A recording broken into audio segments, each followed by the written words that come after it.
warahmatullahi wabarakatuh.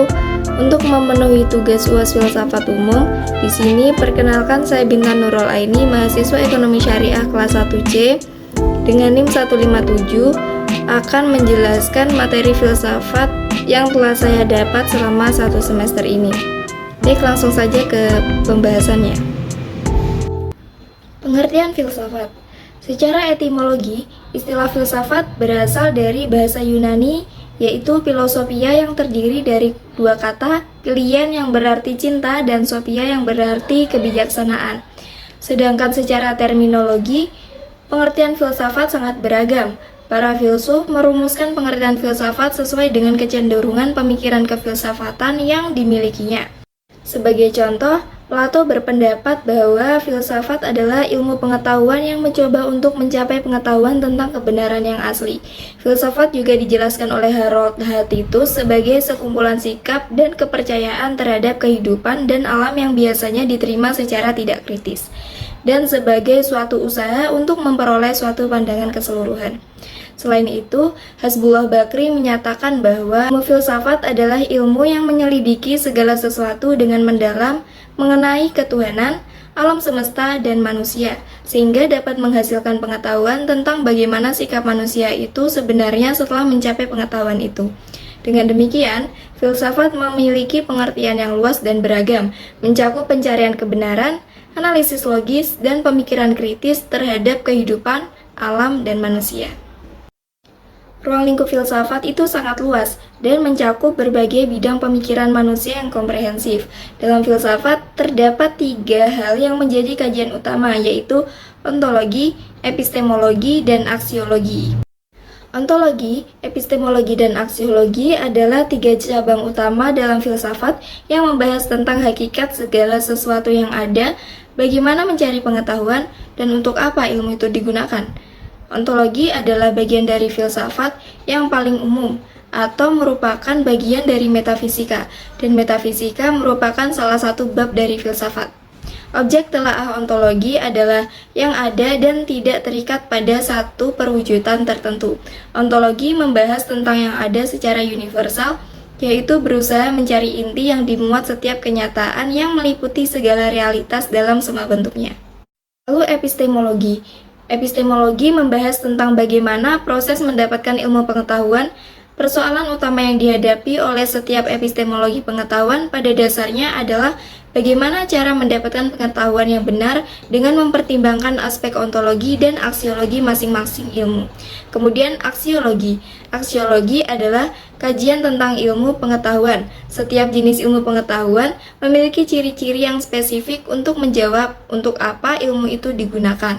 Dalam filsafat ilmu, ketiga aspek ini saling berkaitan, dan jika ingin membicarakan epistemologi ilmu, maka hal ini harus dikaitkan dengan ontologi dan aksiologi ilmu. Selain itu, filsafat juga memiliki cabang-cabang khusus seperti filsafat ilmu, filsafat pendidikan, dan filsafat agama. Filsafat ilmu membahas tentang kritik terhadap pendapat-pendapat ilmiah dan kriteria-kriteria yang digunakan untuk mengevaluasi kebenaran ilmiah. Filsafat pendidikan membahas tentang esensi dan tujuan pendidikan serta bagaimana pengaruhnya terhadap pertumbuhan dan perkembangan manusia. Sedangkan filsafat agama membahas tentang hakikat agama dan hubungannya dengan kehidupan manusia. Filsafat ilmu dan agama memiliki persamaan dan perbedaan dalam beberapa aspek. Dari aspek objek, filsafat memiliki objek kajian yang lebih luas dari ilmu, meliputi objek material dan objek formal, fisik dan metafisik termasuk Tuhan, alam, dan manusia. Sedangkan objek formalnya adalah hakikat dari segala sesuatu yang ada atau yang wujud, baik yang fisik maupun yang metafisik. Ilmu berusaha memahami alam sebagaimana adanya, dan hasil kegiatan keilmuan merupakan alat untuk meramalkan dan mengendalikan gejala-gejala alam. Agama dimulai dari percaya atau iman, sementara filsafat dan ilmu dimulai dari keraguan. Dari aspek sumber, filsafat dan ilmu memiliki sumber yang sama, yaitu akal dan rasio. Karena akal manusia terbatas, kebenaran filsafat dan ilmu dianggap relatif atau nisbi. Filsafat ilmu erat kaitannya dengan epistemologi yang secara umum menyelidiki syarat-syarat serta bentuk-bentuk pengalaman manusia, juga mengenai logika dan metodologi. sedangkan agama bersumber dari wahyu, yang kebenarannya dianggap absolut atau mutlak. Pengetahuan agama yang paling penting adalah pengetahuan tentang Tuhan, keyakinan, dan syariat. Sifat kebenarannya adalah mutlak karena berasal dari firman Tuhan dan sabda Nabi.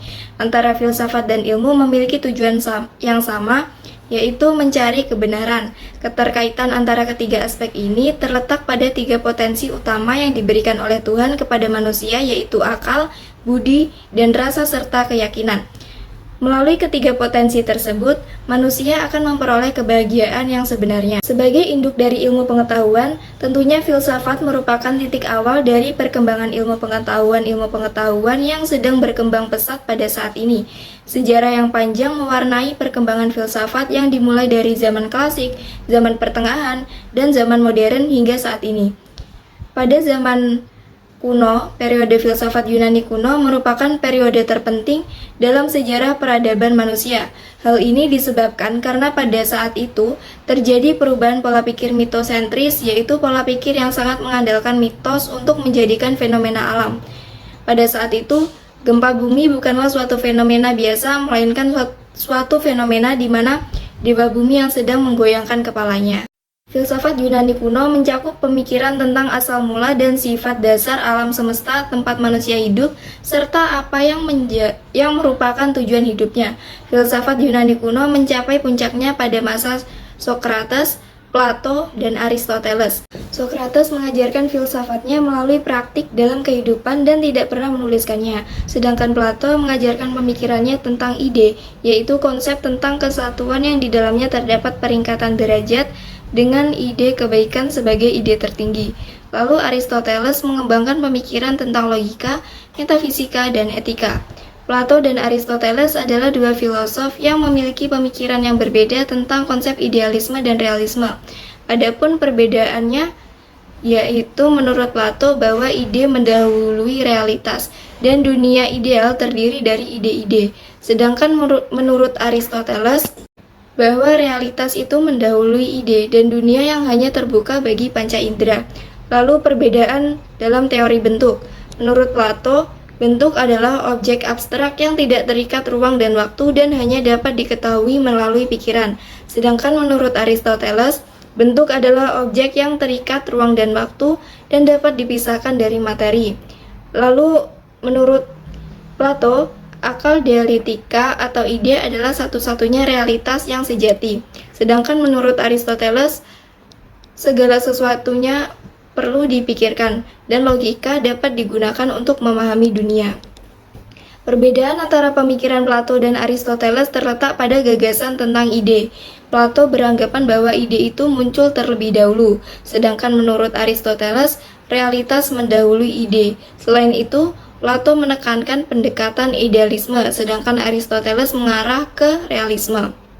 Selanjutnya yaitu filsafat pada abad pertengahan. Filsafat pada abad pertengahan disebut filsafat skolastik. Kata skolastik berasal dari kata skul yang berarti sekolah. Pada masa ini biasanya disebut masa kegelapan karena pada masa itu gereja membelenggu kehidupan manusia. Masyarakat tidak lagi diberi kebebasan berpikir untuk mengembangkan potensinya. Semua hasil pemikiran manusia selalu diawasi oleh gereja.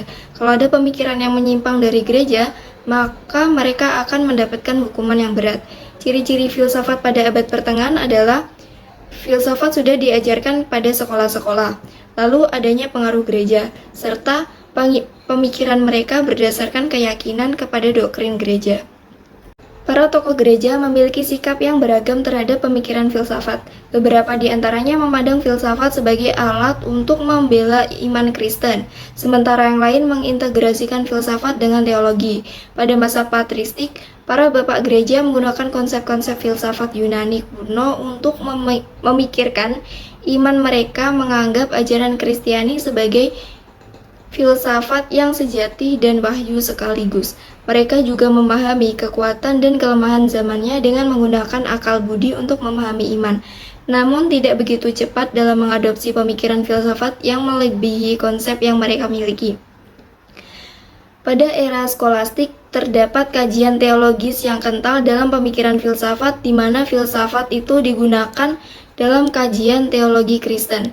Aquinas, salah satu tokoh terkemuka pada masa itu, memiliki corak pemikiran tersendiri yang berbeda dengan pemikiran skolastik lainnya.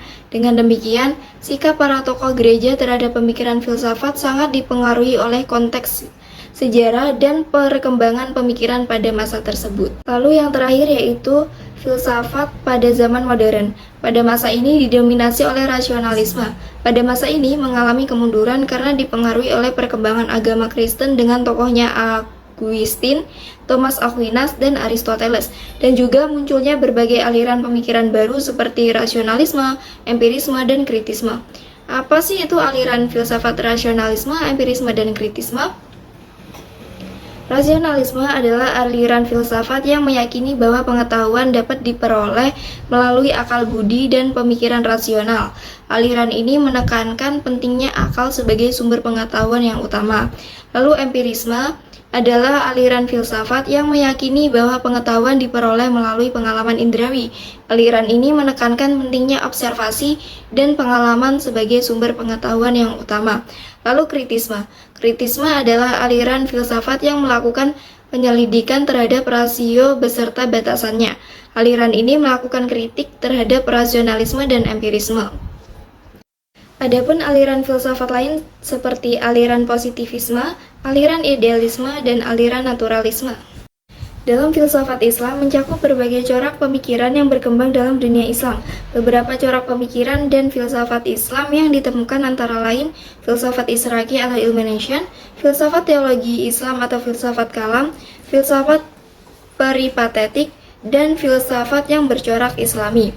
Macam-macam aliran filsafat Islam meliputi teologi dialektik, sufisme atau teosofi, dan filsafat hikmah atau al-muta'aliyat. Filsafat Islam merupakan hasil pemikiran manusia secara radikal, sistematis, dan universal tentang hakikat Tuhan, alam semesta, dan manusia berdasarkan ajaran Islam. Berbagai corak pemikiran tersebut memberikan kontribusi dalam memahami dan mengembangkan pemikiran dalam dunia Islam. Islam memiliki kontribusi yang signifikan dalam pemikiran Barat modern melalui berbagai aspek seperti ilmu pengetahuan, filsafat sastra, dan kedokteran. Islam memainkan peran penting dalam mentransformasi intelektualnya ke dunia Barat, terutama pada periode klasik. Kontribusi ini meliputi ilmu pengetahuan alam seperti astronomi, matematika, kimia, dan kedokteran, serta bidang filsafat dan sastra. Selain itu, Islam juga membuka jalan bagi dunia Barat melalui berbagai kreasi yang mengakibatkan tumbuhnya inisiatif, kreativitas, dan produktivitas baru yang menandai adanya model peradaban yang hidup, dinamis, dan visioner. Proses ekspansi peradaban Islam ke dunia Barat juga diikuti dengan transfer ilmu pengetahuan dari kaum muslimin ke penduduk Spanyol, yang membuka peluang luas bagi orang-orang Eropa untuk menimba ilmu pengetahuan dari kaum muslimin di Spanyol. Dengan demikian, kontribusi Islam terhadap pemikiran Barat modern sangat beragam dan signifikan. Demikian penjelasan dari saya. Jika ada kurang lebihnya, saya mohon maaf. Terima kasih telah menonton video ini. Wassalamualaikum warahmatullahi wabarakatuh.